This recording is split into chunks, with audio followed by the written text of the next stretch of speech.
असो आजच्या ह्या सुंदरशा दिवसासाठी. आता आपण शास्त्र भागाकडे जाऊ. आजचा आपला जो विषय आहे ढाल, कारण आपण 2 दिवसापासून ऐकतोय, काल आज सकाळपासून, की परमेश्वर आपली, मनोज काय आहे, परमेश्वर आपली ढाल. तर बायबलमध्ये ढाल विषय भरपूर ठिकाणी लिहिलेले आहे, की जसं की इफिसकरस पत्र 6:16 मध्ये काय लिहिलं आहे, की परमेश्वर आमची ढाल आहे, की ज्या थीमवर आज आपण इथं चर्चा करत आहोत. ढाल म्हणजे एक विश्वासाचं प्रतीक आहे, ढाल म्हणजे आध्यात्मिकतेचं प्रतीक आहे. आणि ढाल जे इथं चित्र काढलं आहे, की ते कुठं घालत होते लोक, सैनिक इथं, म्हणजे जे बाण समोरनं अग्निबाण येतील, जे काही येतील ते छातीवर झेलण्यासाठी. आजही आपण सैन्यामध्ये बघतो की बुलेट प्रूफ जॅकेट असतात, आणि त्या काळी ढाल होते.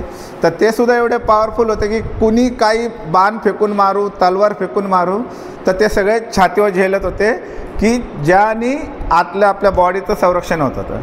आज आपल्यासाठी ढाल काय आहे? पवित्र शास्त्र, बायबल. संतोष ब्रदर, धन्यवाद. की ही आपली ढाल आहे.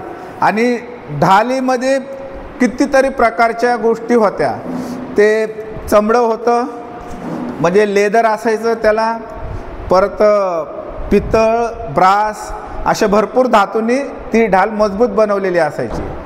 आता जसं ढालीमध्ये भरपूर पितळ असेल, चमड्याचं असेल, अजून काय काय धातू असतील, तसंच पवित्र शास्त्रात काय, पिता, पुत्र, पवित्र आत्मा, ही आपली काय पाहिजे, ढाल. ही आपली ढाल आहे. तर ढालीसाठी आपण वाचू की संरक्षणाचं प्रतीक जेव्हा आपण बनतो, तर तेव्हा स्तोत्र 28:7 मध्ये काय सांगितलेलं आहे, कोणीतरी वाचा. भजन संहिता 28:7. चला मी वाचतो. परमेश्वर माझा सहाय्य, परमेश्वर माझे सामर्थ्य व माझी ढाल आहे, त्याच्यावर मी अंतःकरणपूर्वक भाव ठेवला आणि मी सहाय्य पावलो, म्हणून माझे हृदय उल्हासते, मी गीत गाऊन त्याचे स्तवन करेन. इथं दावीद राजाला जेव्हाही संकट आली, त्यांनी त्यासाठी कुणाची धाव घेतली, परमेश्वराची. म्हणजे आपण जर ढाल इथं घालतो, तर पाठीमागे शरीरात कोणकोणते भाग आहेत, हार्ट आहे, हृदय, लिव्हर, या सगळ्या महत्त्वाच्या पार्ट पुढं असतात. की जसं सैतान पहिलं सगळ्यात आधी कुठं हल्ला करतो, माणसाच्या मनावर.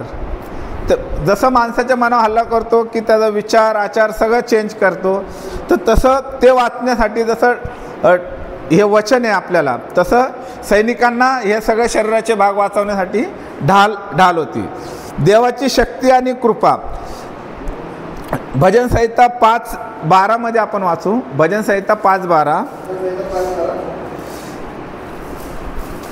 ढाल देवाचे सामर्थ्य आणि कृपेचे प्रतीक आहे.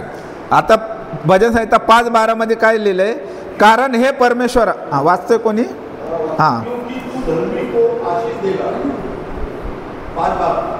यस, राईट,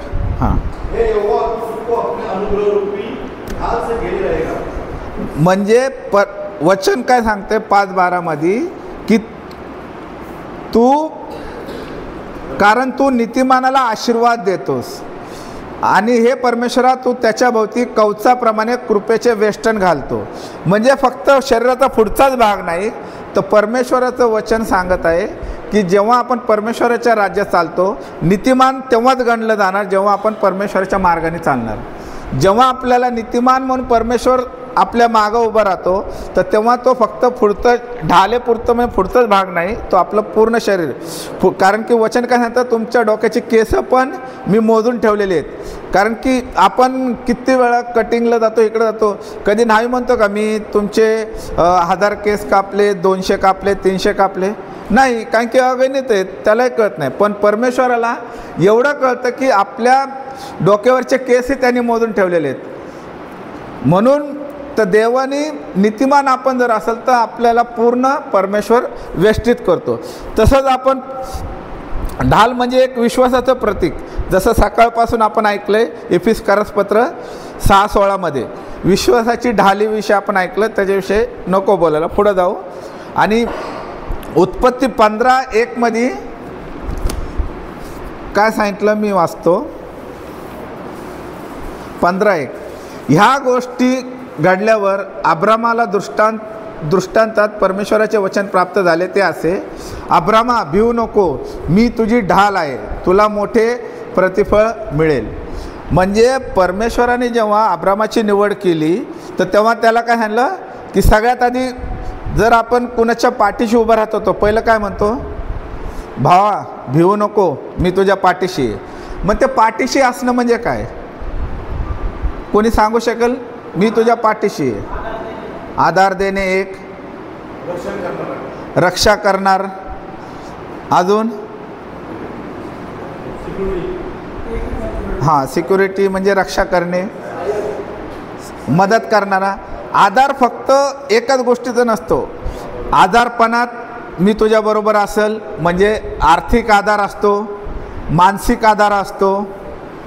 आणि बाकी एखाद्याला घर पाहिजे असेल तर भाऊ भिवू नको, मी तुला घर बघायला मी मदत करत. जसं चंद्रकांत भाऊंची साक्ष होती की त्याला जेव्हा घरासाठी लोन पाहिजे होतं तेव्हा मिळालं नाही, पण ज्यांच्याकडे गेलं त्यांनी नाकारलं. मग जेव्हा त्यांनी परमेश्वराच्या चरणी लीन होऊन प्रार्थना केली तेव्हा समोरनं फोन आला.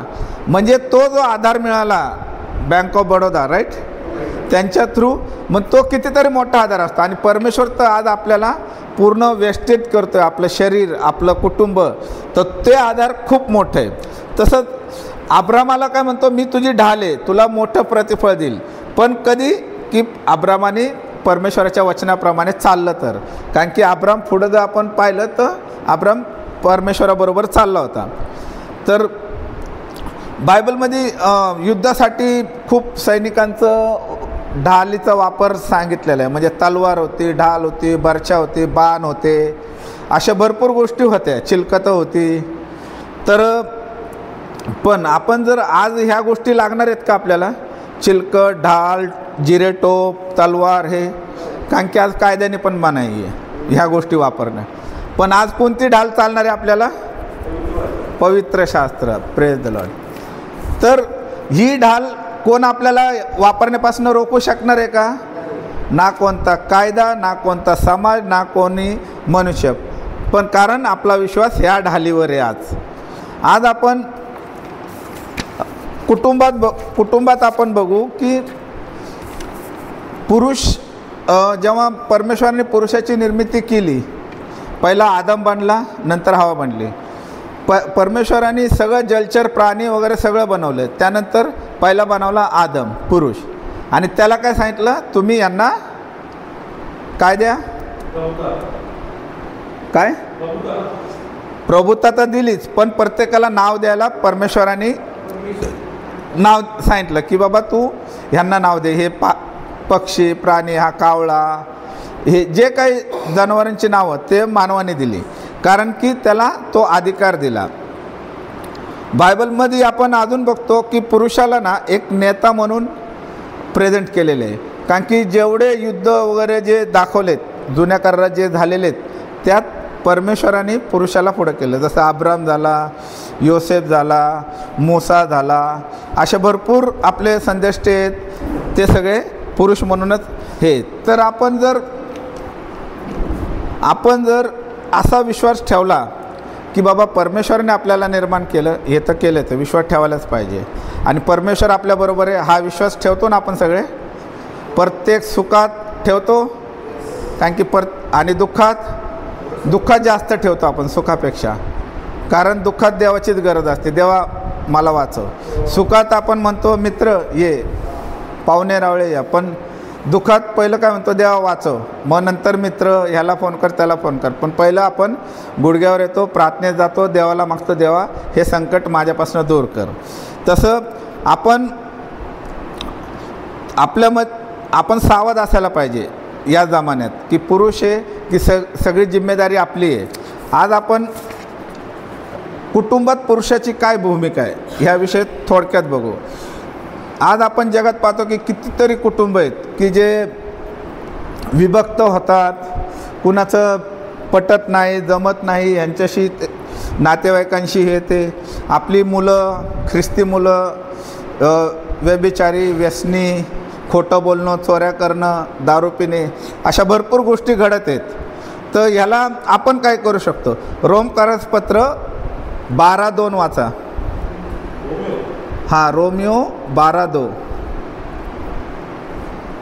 इसमें क्या लिखा है?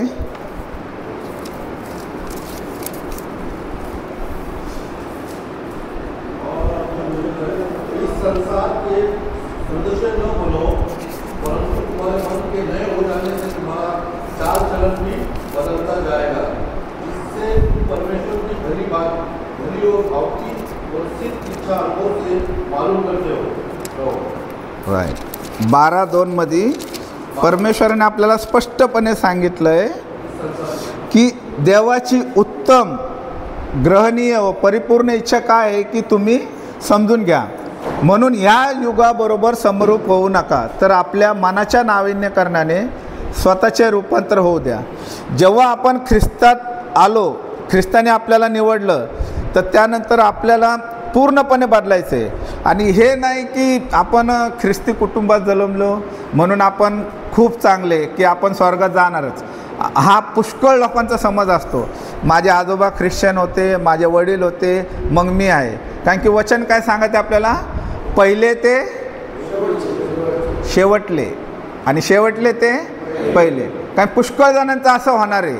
कारण की म्हणणार की नाही, आम्ही तर ख्रिस्ती आहे, आम्ही जातो रविवारी चर्चला, आम्ही दानधर्म करतो, आम्ही दशमान देतो. पण त्याचं काय की तेवढ्याने तुमचं धार्मिकता सिद्ध होणार आहे का? बाकीच्या गोष्टी तुम्ही करणार, भांडणं करणार, लबाडी करणार, सगळ्या गोष्टी करणारा म्हणणार की मी धार्मिक आहे. नाही, जोपर्यंत तुम्ही म्हणजे स्वतः मी परमेश्वराच्या मार्गात चालणार नाही, तोपर्यंत माझं स्वर्गात जाणं नाही. कारण की न्याय सर्वांचा होणार आहे आणि इंडिव्हिज्युअल होणार आहे. जर आता आपण जर पाहतो कुटुंबात की कुटुंब म्हणजे काय? नवरा बायको, 1-2 मुलं किंवा 3 मुलं, एवढंच आपण म्हणतो. राईट. आजचं व्याख्या एवढीच आहे ना, का वेगळी? पण एक 15 वर्षापूर्वीचं व्याख्या काय होती कुटुंब म्हणजे? Praise the Lord, hallelujah.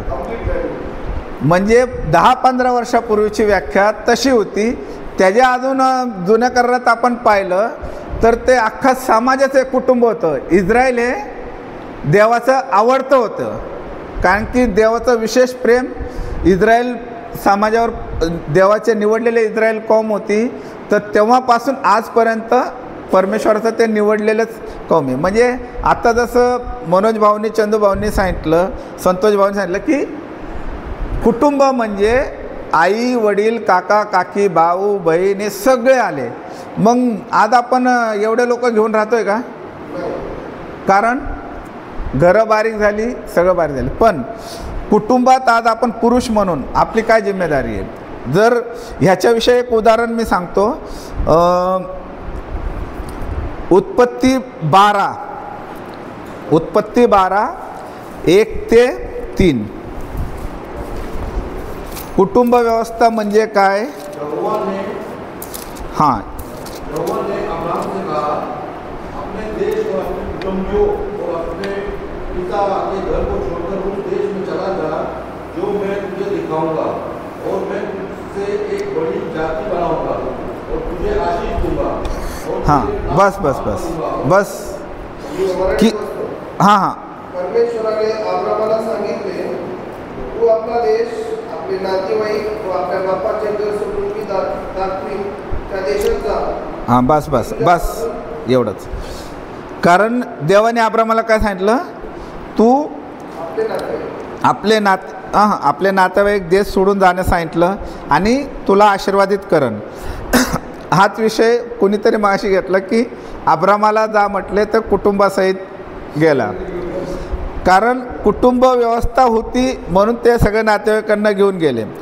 तसंच आता उत्पत्ती 12:4 आणि 5 मी वाचतो. परमेश्वरच्या आज्ञेप्रमाणे अब्राम निघून गेला व त्याच्याबरोबर लोट गेला. हारान येथून निघतेवेळी अब्रामाचे वय 75 वर्षाचे होते. आपली बायको साराय, पुतण्या लोट यांनी मिळवलेली सर्व मालमत्ता आणि हारान येथे त्यांनी मिळवलेली माणसे घेऊन अब्राम कनान देशात जायला निघाला व कनान देशात जाऊन पोचला. आता अब्राम एकटा गेला का? नाही, कारण की त्याच्या कुटुंबात लोट होता. जर याचं हिस्ट्री जर अजून मागं बघायची असेल तर आपण उत्पत्ती 11:31 आणि 32मध्ये बघू शकतो की त्यामध्ये असं लिहिलं आहे. वेळ कमी आहे आपल्याला, त्यामुळं मी शॉर्टकट वाचतो. अब्रामांचं पुतण्या आणि त्याला घेऊन गेला, कारण की लोटचे आईवडील वारले होते, त्यामुळे तो अब्रामाबरोबरच होता. तर मग तो त्याची संपत्ती, म्हणजे तेव्हाची संपत्ती काय होती? गुरं, ढोरं, मेंढरं आणि नोकर चाकर ही जास्त संपत्ती मानली जायची. तर त्या सगळ्यांना घेऊन तो गेला. मग आपण कुटुंब व्यवस्थेत जर बघितलं तर आपल्या कुटुंबात आपल्या एखाद्या नातेवाईकावर काही संकट आलं तर कोण पहिलं धावत येतो? फॉर एक्झाम्पल, जर कोणी शिवीगाळ केली किंवा काय केलं तर पहिलं कोण धावत येणार? अजून घरचे, म्हणजे नातेवाईक, म्हणजे पुतण्या असेल, भाचा असेल, भाची असेल, हे सगळे येणार ना. कारण की हे नातेवाईक सगळ्यात आधी, मित्र हे ते येणार पण त्याला वेळ लागणार. पण सगळ्यात आधी धावायला कोण असतं? हे. म्हणून कुटुंब व्यवस्थेत आज आपण सगळे इथं पुरुष मंडळी आहोत आणि सगळे मॅरिड आहोत. तर आपली जबाबदारी काय की आपल्या कुटुंबाला जसं आपण सांभाळू तसंच आपण आपल्या नातेवाईकांचा पण सांभाळ केला पाहिजे. त्यांच्या संकटात दुःखात आपण त्यांच्याबरोबर राहायला पाहिजे.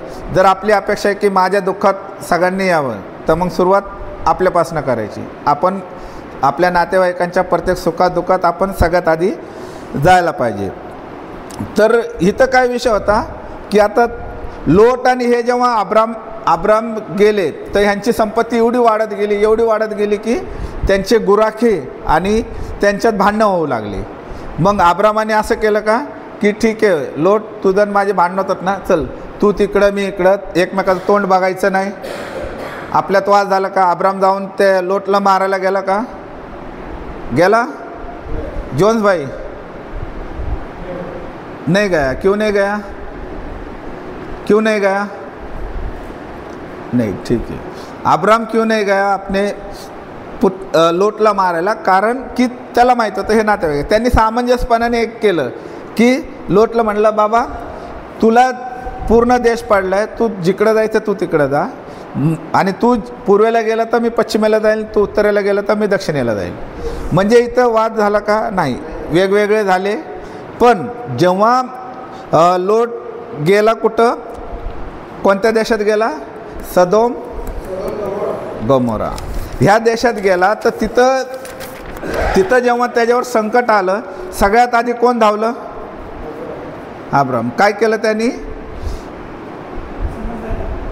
अब्राम धावला, त्यांनी त्या समोरच्या सैनिकांना मारलं आणि त्याला लोटला आणि त्याचं मेंढरं वगैरे जेवढं लुटून नेलं होतं ते सगळं पुन्हा मिळवून दिलं आणि आपला पुतण्या त्यांनी आपल्याजवळ केला. म्हणजे की कुटुंब व्यवस्थेत जर आपण आहे तर आपल्याला फक्त आपलं मी आणि माझा मुलगा, माझी बायको एवढं नाही. आज समाजात हीच प्रथा आहे, नवरा बायको पोरं बस. पण असं नाही. आज आपण ह्या पुरुष वर्गात हेच शिकवण्याचा मी प्रयत्न करतो आहे.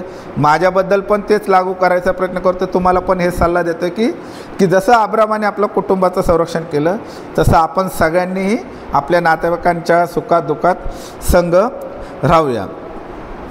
अजून आपण वाचू, कुटुंबाला आपण आध्यात्मिकता द्यायला पाहिजे घरात.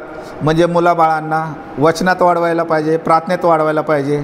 कारण की रोजची प्रार्थना आज महत्त्वाची. आज आपण काल पालसाहेबांनी सांगितलं तर आज आपण सगळेच उठलो, असं मला नाही वाटत की कोण राहिलं असेल. सगळे उठून प्रार्थनेत गेलो. आता जसं पाळक मंडळीचा मेंढपाळ असतो तसं कुटुंबाचे मेंढपाळ कोण आहेत? आपण आहे. मग आज आपण हे विचार करू की आपल्या कुटुंबात रोजची प्रार्थना होत नसेल तर ती प्रार्थना चालू करू, किंवा घरात वाद असतील तर ते मिटवण्याचा प्रयत्न करू. कारण की 2 पावलं आपण मागं आलं तरी काही फरक पडत नाही. राईट. तर वचनात काय सांगितलं? नीतिवचन 13:20 वाचा कोणीतरी. नीती 13:20.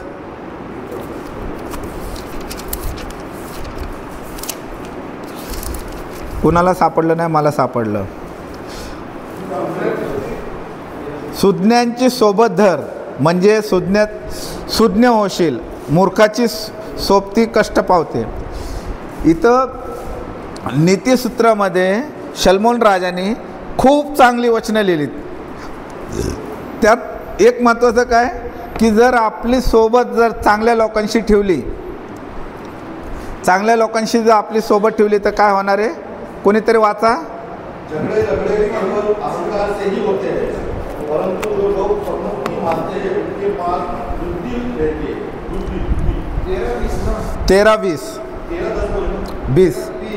बुद्धिमानों की संगति कर, तब तू भी बुद्धिमान हो जाएगा, परंतु मूर्खों का साथ नष्ट हो जाएगा.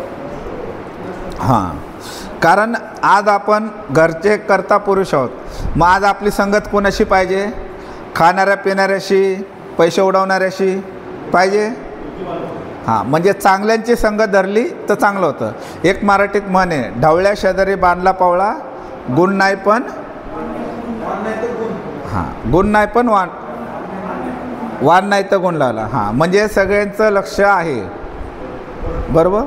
ढवळ्या शेजारी बांधला पावळा, वाण नाही तर गुण नाही तर वाण लागला. कारण की पूर्ण जरी आपण एखाद्याला ॲक्सेप्ट नाही केलं, एखादं जर चुकीचं चालतं, पूर्ण जरी नाही केलं तर काहीतरी एखादा गुण घेतो. तर तसं चांगल्याच्या सोबतीत राहिलं तर आपलं चांगलंच होणार आहे आणि आपण चांगलंच वागणार आहे. आता आपण अजून एक विषयाकडे जाऊ की ह्या सगळ्या गोष्टी कुटुंबासाठी झाल्या, आपल्यासाठी झाल्या. आज आपण पुरुषाला तो दुःख कोणाकडं प्रगट करतो? बायको नवऱ्याला सांगणार, पोरं बापाला सांगणार की माझा असा प्रॉब्लेम आहे, पप्पा मला पैसे द्यायचे. पुरुषांनी कोणाकडं रडावं? परमेश्वराकडं. अजून बायकोकडं पण रडतात, बायकोला प्रॉब्लेम सांगतात.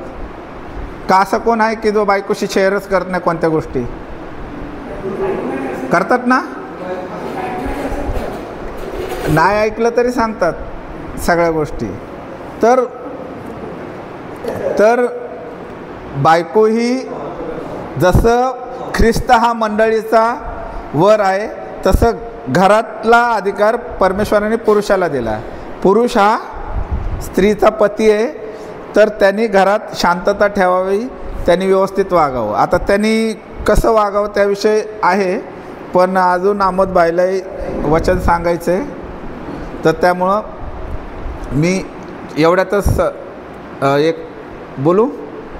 हां, तर आपणही देवाच्या वचनात जसं वाढतो, जसं आपलं दुःख देवाकडं सांगतो, तसं आजची गरज आहे की कुटुंबातसुद्धा स्त्रीशी आपली पत्नी आहे. कारण की देवानी काय वचनं सांगितलं?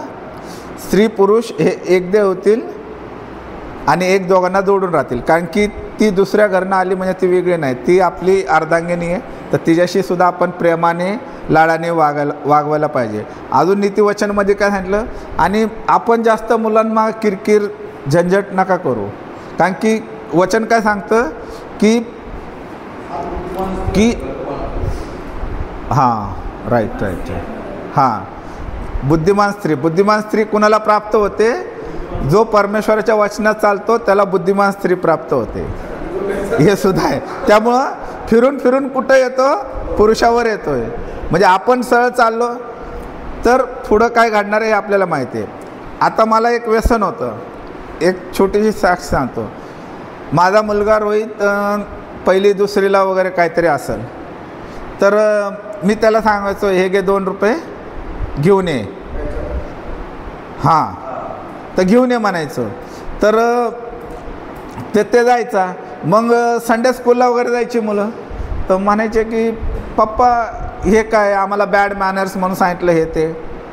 म्हटलं अरे आता लोक तर कधी कोण मला म्हटलं नाही की बाबा हे धर हे घे, आम्ही देतो म्हणून दिलेले आहेत. पण देत नाही म्हणून व्यसन करायला कोणी थांबवत नाही. व्यसन करणाऱ्याला प्रोत्साहन, आज तू नाही तर उद्या मी देतो, मी पाचतो, मी करतो हे. पण तेव्हा माणूस सुधरत नाही. आई वडील सांगतात अरे हे करू नको ते करू नको, पण आपण ऐकत नाही. पण जेव्हा आपल्या लेकराने आपल्याला सांगितलं तर तेव्हा मनास धस्स झालं, अरे आता कसं. मग मी म्हटलं एखाद्या व्यसन असं सुटतं का की हे टाकून दिलं, मी खाणार नाही पिणार नाही काय करणार नाही, असं नाही. त्यासाठी मला वर्षभर तरी गुडघ्यावरून प्रार्थना करावी लागली, देवा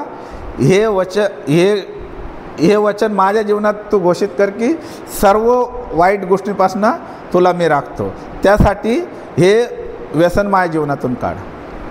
त्यासाठी मी पण खूप प्रार्थना केली. आज आपल्या सगळ्यांच्या जीवनात काय ना काय असतील तर आता दुसऱ्यांना दोष नका देऊ. पाळक साहेब येतील, प्रार्थना करतील, हे बरं होईल ते बरं होईल, ते होणारच आहे. पाळक असतातच प्रार्थनेसाठी. पण स्वतः आज जसं आपण 4 वाजता 5 वाजता 6 वाजता उठून प्रार्थना केली, इथं दुसरं कोण नाही आलं, आपणच उठलो. आपण आपल्या कुटुंबासाठी प्रार्थना केली, आपल्या घरच्यांसाठी प्रार्थना केली, मुलांसाठी केली, त्यांच्या कामासाठी, शिक्षणासाठी, आपल्या मेन्स ग्रुपसाठी, आपल्या पालकांसाठी, मंडळीसाठी.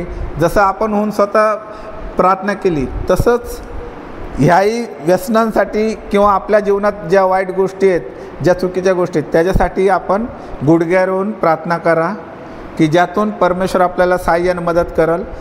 जसं आजचं खूप सकाळचं सेशन खूप छान झालं की त्याप्रमाणे आपण आपल्यासाठी प्रार्थना करा की कुटुंब चालवताना की जसं सलमन राजाने काय मागितलं, मला काय दे, ज्ञान. जसं सकाळी सांगितलं धनसंपत्ती वगैरे नाही, ज्ञान दे. तसंच आपण आपलं कुटुंब चालवण्यासाठी आपण देवाकडं ज्ञान मागू शकू की बाबा परमेश्वरा तू आम्हाला चालव, माझं घर कसं चालवावं, माझ्या पगाराला आशीर्वादित कसं करणार. तर आशीर्वादित कधी होणार, जेव्हा आपण गोरगरिबांची काय घेऊ, गोरगरिबांचं काय करणार, आपण काळजी करणार, त्यांना मदत करणार, तेव्हाच आपल्या गोष्टी आपल्याला आशीर्वादित होतील. तर आज पुरुष म्हणून, आज घरचा कर्ता म्हणून आपली ही जबाबदारी आहे की आपण जसं आपल्या पत्नीबरोबर मुलांबरोबर प्रेमाने वागतो तसंच समाजातसुद्धा प्रेमाने वागा, मंडळीत प्रेमाने वागा. फक्त आपली जबाबदारी कुटुंबापुरती नाही आहे, कारण की मंडळीसाठी सुद्धा आहे. मंडळीसाठी आपण काय करू शकतो. आज आपण एक पाऊल उचललं आहे. कोणतं पाऊल उचललं आहे की मेन्स ग्रुपचं, की मेन्स ग्रुपद्वारे आपण मंडळीची सेवा करतो आहे. आपण पाहतो की चेअर लावणे असो किंवा काही कार्यक्रम असो, चहा देणे असो, काही बनवणं असो, आपली मेन्स ग्रुप सगळ्यात पुढं असते. असंच आपण परमेश्वराच्या मंदिरात एवढी जरी सेवा केली तर त्याचं प्रतिफळ कितीतरी पटीने आपल्याला मिळत होतं. आणि जसं आपण सेवा करतो आहे, गाण्याद्वारे करतो आहे, कामाद्वारे करतो आहे, त्याबद्दल आज कितीतरी पुरुष गटातली मंडळी स्थिर झालीत. आता काही लोकांचं नोकरीचा विषय होता की मंडळीत यायला, मेन्स ग्रुपला यायला वेळ नव्हता, पण परमेश्वराने त्यांचं ऐकलं. आपले ब्रदर आहेत बसलेले, तर त्यांचं ऐकलं की जॉब स्विच केला, पण त्यांना मंडळीत यायला, मेन्स ग्रुपमध्ये यायला परमेश्वराने त्यांना आशीर्वादित केलं त्या नोकरीद्वारे सुद्धा. तसंही आज आपल्या सगळ्यांचं जिम्मेदारी मंडळीप्रती आहे, समाजाप्रती आहे. समाजात आपण वागताना आपण ख्रिस्त हे कसं गाजवणार, आपल्या वागणुकीतून. कारण की वचन काय सांगतात, तुमचं चालचणूक अशी ठेवा की लोक तुम्हाला म्हणतील हा ख्रिस्ताचा आहे.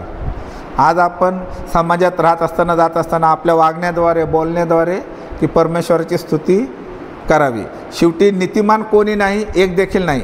आपल्यातही काय चूक असतील, माझ्यात पण काय असेल, मला थोडा लवकर राग येत असेल किंवा माझ्या बोलण्यात मी थोडं चुकत असेल किंवा चालण्यात चुकत असेल, तरी पण मी असो तुम्ही असो, आपण आपल्या चुकांसाठी प्रार्थना करूया, परमेश्वरा मला चालव. आणि जसं आपण घर चालवण्यासाठी सहाय्य मदत मागतो तसं मंडळीसाठी, समाजासाठी सुद्धा आपण खंबीरपणे उभं राहायला पाहिजे. आमीन. हाँ, अभी एक गवाही